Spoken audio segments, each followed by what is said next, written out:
Erdogan wants to teach a deterrent lesson to Israel. The Turkish president made the remarks on the ongoing conflict in Israel and the Palestinian territories during a call with Russian President Vladimir Putin. Turkish President Recep Tayyip Erdogan speaks during his ruling Justice and Development Party's group meeting at the Grand National Assembly of Turkey in Ankara on April 21, 2021. Turkish President Recep Tayyip Erdogan had harsh words for Israel during a call with his Russian counterpart Wednesday. Erdogan said the international community needs to teach a deterrent lesson to Israel over the ongoing conflict with Palestinians, the Turkish news outlet Hurriyet Daily News reported.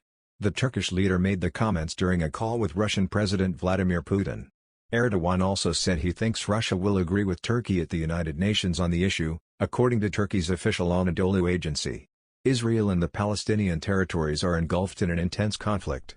Hamas in Gaza and the Israel Defense Forces have both struck each other's territory, leading to dozens of deaths. There is also violence between Jews and Arabs in Israeli cities and clashes in Jerusalem, where the unrest began. The situation has hurt Turkey's recent efforts to mend ties with Israel.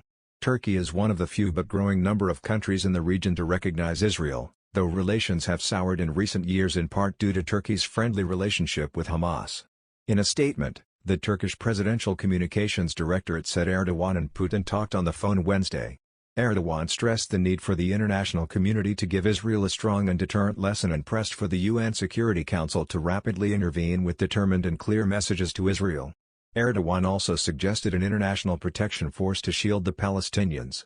Erdogan previously called Israel a cruel terrorist state after the violent clash between Israeli police and Palestinian worshippers at Al-Aqsa Mosque. Relations between Turkey and Israel have been strained since both countries withdrew their ambassadors in 2018 over Israel's crackdown of Palestinians protesting United States President Donald Trump's decision to move the U.S. Embassy from Tel Aviv to Jerusalem. Meanwhile, thousands of people in Istanbul defied a nationwide coronavirus curfew late on Tuesday to demonstrate against Israel's attacks. A large convoy of cars drove toward the Israeli consulate, waving Turkish and Palestinian flags. An image of the Palestinian and Turkish flags was projected onto the Israeli building. Pakistan has also condemned Israel's actions and called for Muslim nations to stand by the Palestinians. Prime Minister Imran Khan took to Twitter, saying, "We stand with Gaza and Palestine."